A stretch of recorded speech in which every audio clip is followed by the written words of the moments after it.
What are we doing? Apparently trying to kill ourselves.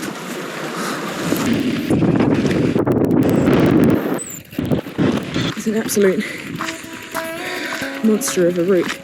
So the Tassie Gift is an 1,800 kilometre bikepacking race with a slightly ridiculous 36,000 vertical metres of climbing along the way. To be honest, it's absolutely hideous. The plan was 130 kilometres.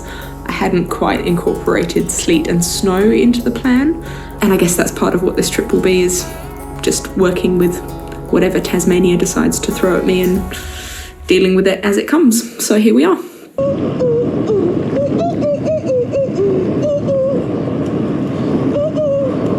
So I thought I would show you what is on my bike and why. So I'll start down here. On either side of the fork, I have an 8 litre Big River dry bag. On one side is my stove. So I've got a Jetboil stash, alongside food, all of the kind of camp kitchen bits that I need. And then in the other side is some cables for charging bits and additional food. Benefit of having the 8 litre Big Rivers is when you've got stints like earlier on in the trip where you've got 450 kilometres between resupply points, the more space you can put food in, the better. It's hard work, this cycling thing, and so snacking, as I've learnt, is key. On the front of the bike, I have a compression dry bag with my sleep stuff in it, so that bag stays on there until nighttime. Basically, it's just one that doesn't come off during the day. So that's got a sleeping bag, sleeping mat, set of thermals, the fly of my tent. So that's all tucked away safely in there. And then InReach Mini, just in case shit hits the fan. I've then got 2 feeder bags, one that has a water bottle in it, just here, and then another one that's kind of for snacks and other bits that I need on the go. And then GPS, showing this delightful hill that we're climbing. Tank bag in the middle there for, again, more snacks. So I think that's got about 25 gazillion Mars bars in it. Frame bag, which has a water cell X in it. So that's got a 6 litre water cell. And, also tent poles are in the frame bag as well.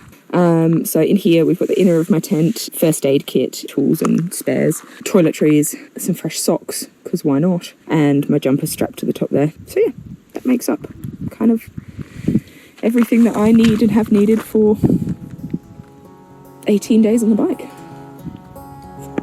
There is currently a headwind.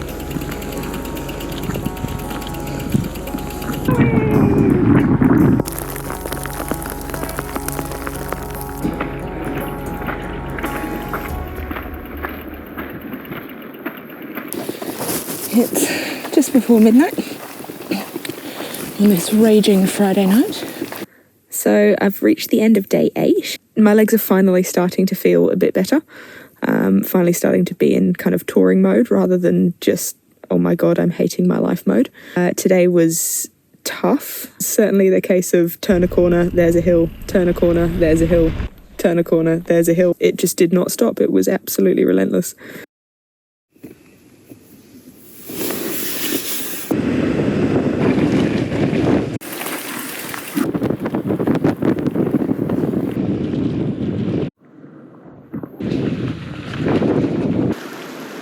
One of my favourite things about the trip was the people I met along the way. I was lucky enough to meet up with a friend of mine from WA in Queenstown about halfway through, and having his company towards the end of such a tough trip was awesome. We can go across on that log.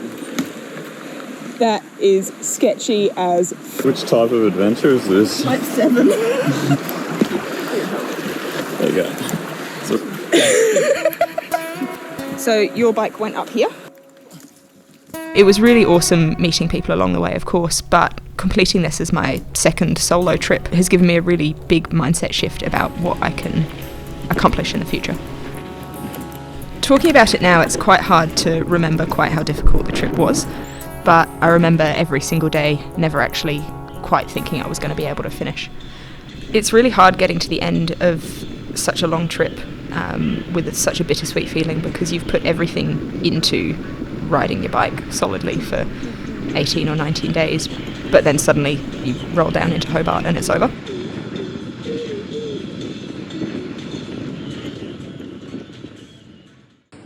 Wherever you want to go. Oh, well done, mate. Boom! Well done. Oh, What a man. big day. I never want to see another hill in my life.